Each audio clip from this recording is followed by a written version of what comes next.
structure of class. So what is the format of the class?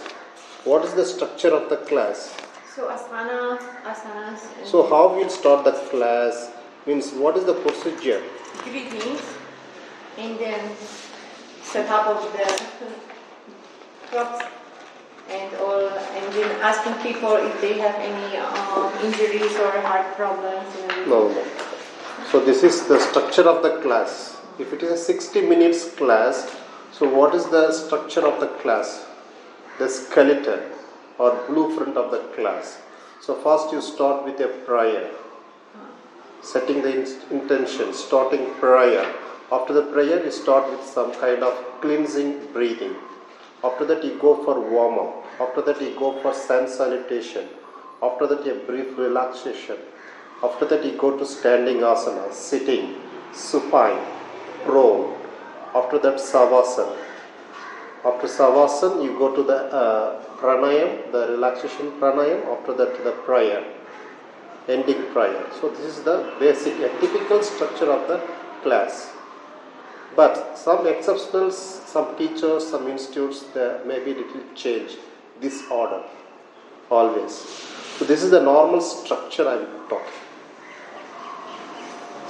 So that's we will go through this, the basic structure of class.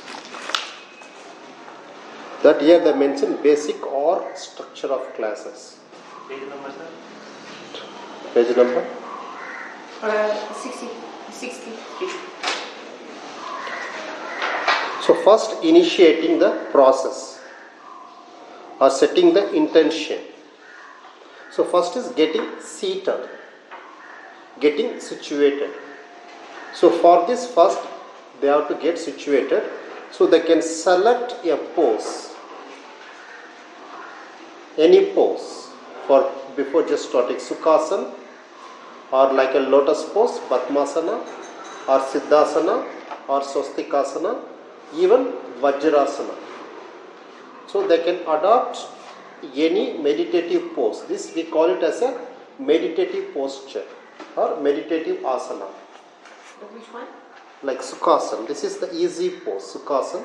We typically sit normally. That is called Sukhasana. What you sitting is Sukhasana. It's not even sitting in Sukhasana. You are sitting in a careless asana. It's not a Sukhasana. Sukhasana, you have to cross the shin bone, your ankles down the knees, under the knees. This is Sukhasana, keeping the spine, neck, head straight. This is not Sukhasana. This is something like mess up. It's not a Sukhasana. So I understand Sukhasana now like this. Yeah. So we can suggest the poses.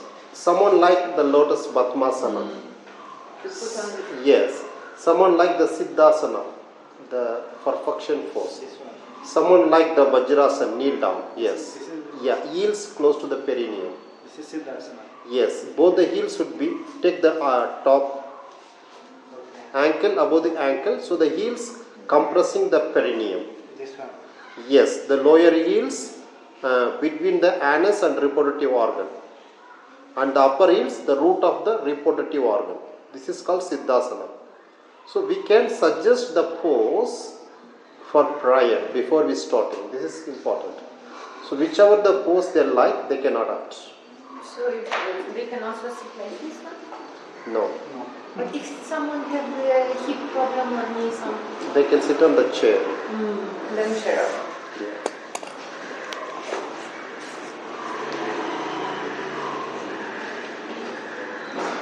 So after selecting a posture, now they have to keep the eyes closed. So now they have to reduce the distraction. They have to eliminate the disturbance.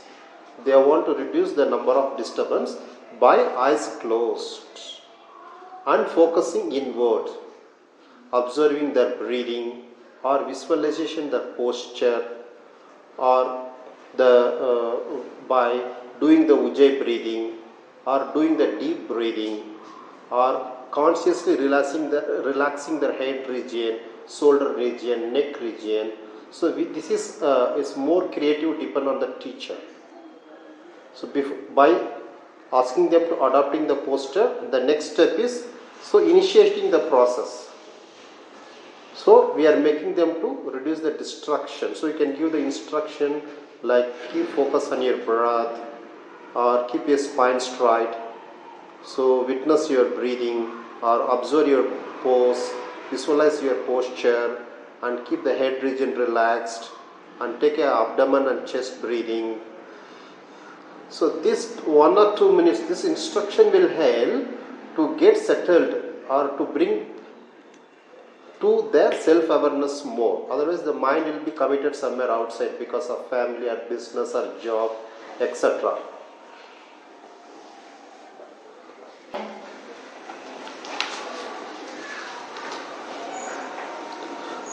So after this brief meditations or brief instruction for self-awareness, okay, after this self-awareness, then we are starting with the prayer. Before prayer, so it is better you have to utter, you have to mention, I am dedicating this class for so and so, I am dedicating to Navendu. And today the theme of the class. The theme of the class is backward bend and hip opening, intermediate level or level 1, level 2. Because your teacher knows what they are teaching, but students should know. Sometimes what happens, students get confused because they don't know what is teaching. Okay, so that we have to first inform the student. Then the student will be prepared mentally and physically for that, to adjust to that level of intensity, to that practice. So after that you can say like this, today is like a vinyasa, intermediate, level 1 or level 2, whatever level of intensity you give, and the vinyasa hip opening and back bend, or vinyasa forward bend, or vinyasa arm balancing. So that is the concept or theme of your class. You have to intimate at beginning of the class only. Otherwise, students don't know what you are going to do there, what you are going to teach for them, because they will get confused while they are practicing. What is this, like that. So first of all, you have to, beginning the class only, you have to intimate. This is not like this because when you come into have yoga class, so it's usually scheduled. Wherever in place you do. Of like, course. For example, 10:30 Ashtanga yoga. Of course, before the students entering into a studio, there will diagnose or they will inquiry everything. After that, only they will take to the class. But even though it is our formality to say that, it's a teacher's job. It's fine. It's already written in the schedule table. Today is vinyasa, atha vinyasa, flow. So it's nothing like, in that case, so we can say, this book is there, you can practice. It's not like that. It is our duty for teacher to inform that. Before, it is the formality, it is the courtesy, this is the procedure. Like we said that she said, today will be beginners. Yes. This kind of. These small points, this make the class strength more attractive. This look like sometimes no logic. The small things are, it's very major and very important. But at times beginners class are also so difficult that we feel that we are not even beginners. Yes.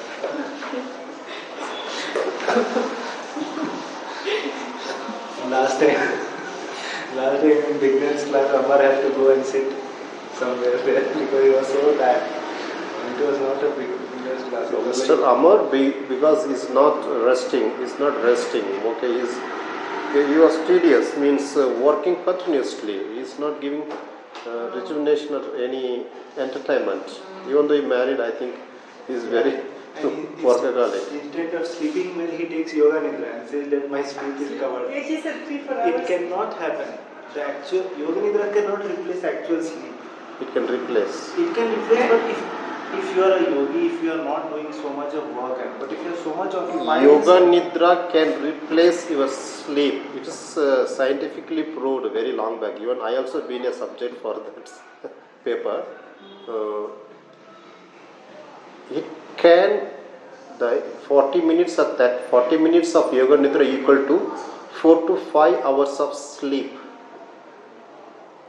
But is it also when you are already working mentally so hard and so diligently, that might be good for somebody, let's say, whose day is very normal, but somebody who is very aggressively using their mind, and For them also.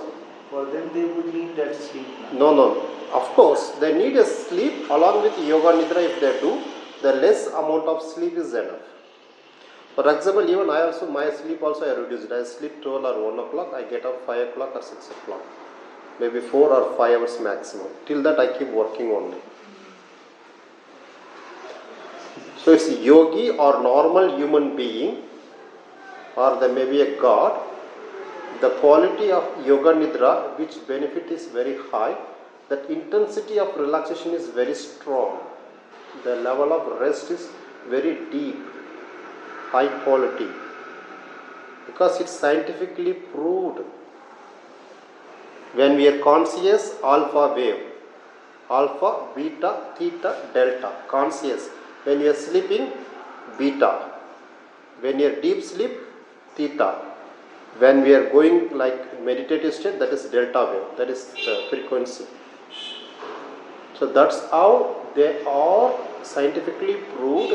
45 minutes of meditations or yoga nidra equal to 4 to 5 hours of sleep.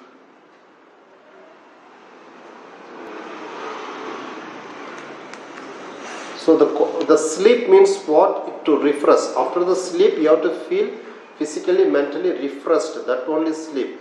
Till you feel hanging or tired, that means the quality of sleep is not sufficient. You might be sleeping for 7 years, but there is no quality in that. Quality less, only quantity is there. If you practice yoga nidra, savasana, it will improve the quality of resting, relaxation, or your sleeping.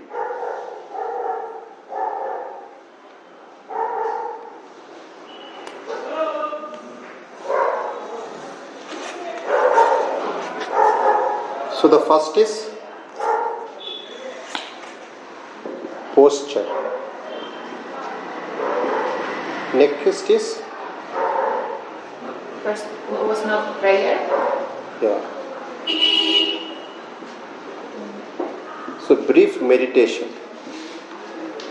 Focus. After that, theme of class. After theme of class, prayer. So here prayer, someone take from the yoga prayer, but some students take from their poet or from their religion. That's fine. It's nothing like you have to take only this yoga prayer, like Sakhanavavatu or Patanjali Yoga Mantra. It's look more unique once you utter the Patanjali Mantra. So it's create that vibrations for students. They feel that yogic vibrations, that environment when we chant the yoga prayers. So that's why mostly we select chanting the yoga mantras. So prayer generally we start with like a Om and we end with Om Shanti Shanti. Even in some Islamic country, they have strictly legally banned uttering of the term Om. In like Malaysia, like Dubai, you should not chant Om. In their country. Might be you can chant inside your home or silently, not like audible. Because of what? It is beyond. It is against their religious faith. They feel that it's a Hindu term, but Om is actually a scientific term also. Home is the sound of Energy. cosmic or You universe. said that the universe came from this. It's not a home, it's a very subtle home. It's some YouTube I heard. So this is like very. Even when the Big Bang Theory, when this Milky Galaxy, when it is created, that time, what is the sound appeared means, that is the Om sound. Even the two scientists have got the Nobel Prize for this invention, discovery. contains vibrations. Om. And, So Om is what? Om is a sound. This is the English OM, Om. So this is the Sanskrit Om.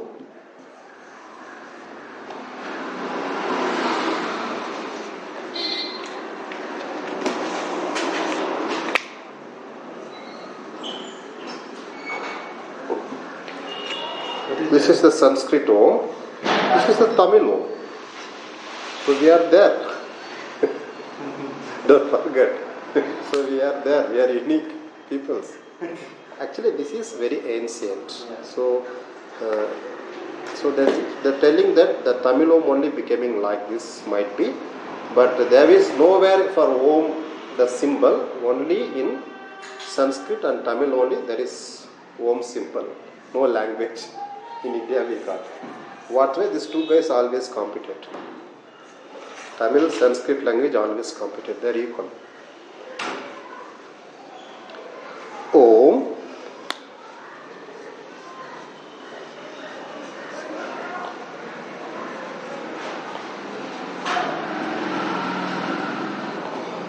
The Om is made up of 3 syllables. A, Akara, U, Ukara, M, Makara. So A represent the Brahma, the creator. U represent who is main sustainer, Vishnu. The M represent Makara, which represent Rudra, the destroyer. And Om is beyond everything, beyond space and time, beyond present, past, future is Om. What is beyond everything is Om. While we chanting, there should be a ratio of chanting Om. So this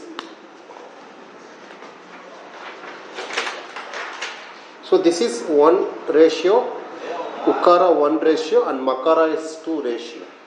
So we have to Makara, we have to prolong it little longer compared to Avu. But mostly people do reverse. They chant all longer. Even one of my students, she's chant, sir, this is Avu Manoda, sir, how it will becoming Om? I said, when you are separating, that is Avuma, don't chant like that. When it is together, that is Om only. Even like S. Vyasa University, the Vivekananda University, they distribute that Omkara for the entire our body. So till the hip to toes, Akara. From navel to neck, Ukara. Makara from head. Omkara for overall the body. When the same concept